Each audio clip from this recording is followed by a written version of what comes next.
वृश्चिक राशि वालों, कैसा रहेगा अप्रैल का ये महीना आपके लिए। और इस महीने में 4 बड़े ग्रह राशि परिवर्तन कर रहे हैं। सबसे पहले 2 अप्रैल को मंगल, उसके बाद 11 अप्रैल को बुध, 14 अप्रैल को सूर्य और 19 अप्रैल को शुक्र का राशि परिवर्तन है। ये आपके ऊपर क्या प्रभाव डालेगा? देखिए, जब भी 4 ग्रह राशि परिवर्तन कर रहे हो तो परिस्थितियां क्या होती हैं कि ये व्यक्ति के ऊपर अनस्टेबिलिटी बढ़ा देती है, डिसीजन मेकिंग में अनस्टेबिलिटी आ जाती है। अब आपका लग्नेश मंगल खुद राशि परिवर्तन करके केंद्र से त्रिकोण में जा रहा है, अपनी मित्र राशि में जा रहा है, वहां उसे सूर्य और शनि दोनों मिलेंगे। अब इस स्थिति के अंदर शनि जो है सूर्य और मंगल दोनों को ही कमजोर करने का काम करेंगे। तो जब तक सूर्य राशि परिवर्तन करके अगली राशि में नहीं जाएंगे तब तक कहीं ना कहीं आपको अच्छे रिजल्ट देखने को नहीं मिलेंगे।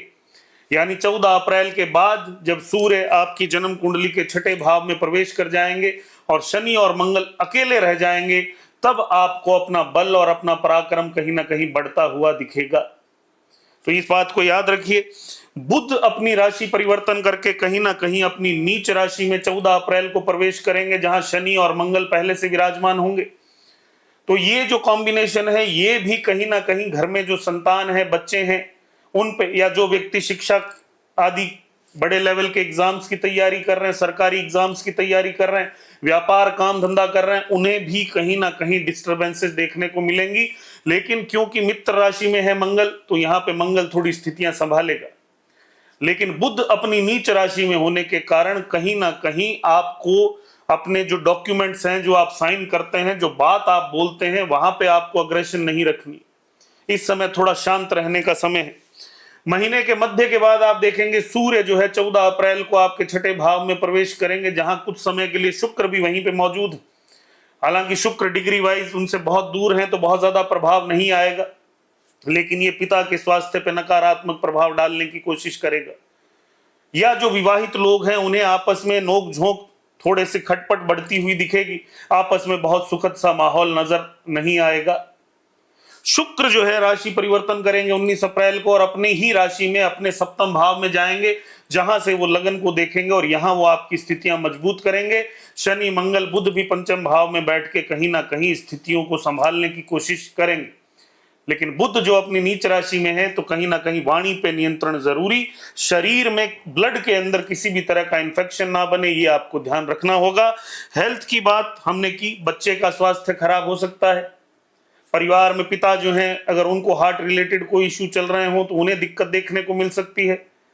या ये प्रभाव आपके ऊपर भी आपको वायरल इन्फेक्शन इत्यादि देखने को मिले, ब्लड में इन्फेक्शन देखने को मिले, कफ में, खांसी में, जुकाम में कहीं खून आए, इन सब चीजों का ध्यान आपको रखना चाहिए। दवाइयां समय पे लेनी चाहिए। जो मैरिड लोग हैं उनमें आपस में कहीं ना कहीं थोड़ा सा खिंचाव दिखेगा, बातचीत में थोड़ा सा नोक झोंक बढ़ेगी, पत्नी का स्वास्थ्य अप डाउन रह सकता है। मंगल की स्थितियां क्योंकि शनि के साथ है तो अग्रेशन बढ़ सकते हैं आपस में। और जो लोग प्रेम की तरफ बढ़ रहे हैं या प्रेम को अपने जीवन में ला रहे हैं, ये समय बहुत सुंदर नहीं। क्यों?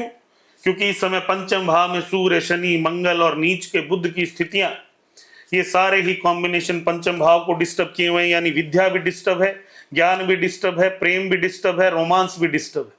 तो इस समय इन चीजों से थोड़ा सा बच के रहिए, ध्यान रखिए। इस समय नए रिलेशनशिप्स की तरफ जाने की कोशिश मत करिए, थोड़ा सा धैर्य रखते हुए जीवन में आगे बढ़िए। जॉब और कैरियर में जो लोग हैं, दशम भाव में केतु विराजमान है, किसी भी तरह का कैरियर चेंज अभी मत करिएगा, क्योंकि इस समय अगर आप कैरियर में बदलाव करेंगे तो ये आपको लंबे समय के लिए इंपैक्ट दे सकता है। हालांकि अनस्टेबिलिटी ये बढ़ा रहा है, ये चाह रहा है कि बदलाव करे, लेकिन कहीं ना कहीं सूर्य जब 14 अप्रैल के बाद में 6ठे भाव में होंगे, ये स्थिति आपको जो सरकारी नौकरी की तैयारी कर रहे हैं उनको सपोर्ट करते हुए नजर आएगी। यानी ये स्थिति कहीं ना कहीं जो एग्जाम्स आपने दिए हैं उनका रिजल्ट आपके फेवर में आ सकता है। कुछ उपाय आपको करने होंगे जो मैं इस वीडियो के लास्ट में बताऊंगा। और दूसरी बात ये कि जो ये राशिफल हम बताते हैं ये जनरलाइज सबके लिए है। ये राशिफल आप अगर अपनी कुंडली के लिए विशेष रूप से पर्सनलाइज राशिफल जानना चाहते हैं, अपनी कुंडली की कंसल्टेशन चाहते हैं, तो आप नीचे दिए गए नंबर पे मुझसे संपर्क कर सकते हैं, कांटेक्ट कर सकते हैं। अगली बात आती है जो लोग बिजनेस कर रहे हैं, तो जो बिजनेस कर रहे हैं उनको भी कहीं ना कहीं अपने बिजनेस पार्टनर्स में कोई डील जो ऑलरेडी उनकी चल रही थी उसमें, या शुक्र की स्थितियां जब बदलेंगी उसके बाद में थोड़ा लाभ मिल सकता है, उससे पहले इन चीजों में उन्हें दिक्कतें, डिले या कुछ ना कुछ कमी आते हुए दिखेगी। जो भी लोग अपने घर की यात्रा करना चाहते हैं, अपने माता पिता से मिलने जाना चाहते हैं, आपके पैतृक स्थान की यात्रा करना चाहते हैं, उनके लिए भी इस महीने में ऐसी यात्राओं का समय बना हुआ है। फाइनेंस की स्थितियां, आपके दूसरे भाव का स्वामी गुरु, आपके 11वें भाव का स्वामी बुध खुद नीच राशि में प्रवेश करेंगे इस महीने। गुरु की स्थितियां देखूं तो अष्टम भाव में है, तो दोनों ही चीजें सडन लॉस या बिना मतलब के खर्चों की तरफ इंडिकेशन करती हैं। तो कोई भी ऐसा इन्वेस्टमेंट, कोई भी ऐसा खर्चा मत करिए जिससे बाद में आपको रियलाइजेशन हो कि ये नुकसान हो गया। कोई भी ऐसा काम मत करिएगा कि अचल संपत्ति खरीदने गए, पैसे लगा दिए, बाद में आपको दिक्कत आए, आप महसूस करें कि यार मैंने ये चीज क्यों ली, इसमें क्यों पैसा लगाया। इस समय कोई भी डॉक्यूमेंट साइन करने से बचें। घर की जो बहन बुआ बेटियां हैं उनसे अपना रिश्ता अच्छा रखें, उनके साथ किसी भी तरह का आर्ग्यूमेंट ना बनाएं, अपना रिलेशन खराब ना करें। जो स्टूडेंट्स हैं, जो बड़े एग्जाम्स की तैयारी कर रहे हैं, जो कॉम्पिटिटिव एग्जाम्स की तैयारी कर रहे हैं, उनको कहीं ना कहीं इस महीने अच्छे रिजल्ट देखने को मिल सकते हैं, विशेष रूप से इस महीने के मध्य के बाद में, मिडल के बाद में, और ये उनके लिए अच्छी बात है।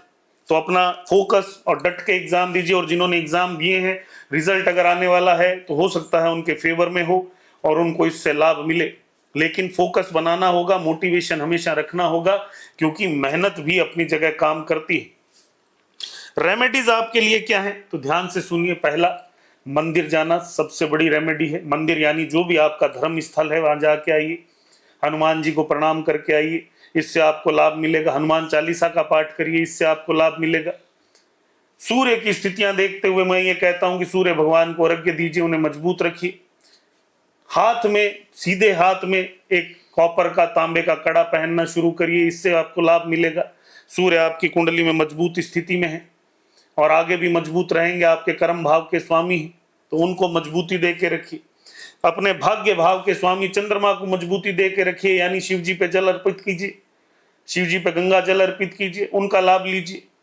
काले नीले रंगों से थोड़ा सा दूरी बनाए रखिए, और जितना हो सकता है अपने आप को फिजिकली एक्टिवेट रखिए, क्योंकि इस समय जो कॉम्बिनेशन है ये स्वास्थ्य पे नकारात्मक प्रभाव डाल रहे हैं, चाहे वो आपके बच्चे के हो, पिता के हो या आपके हो, तो थोड़ा सावधानी रखना जरूरी है।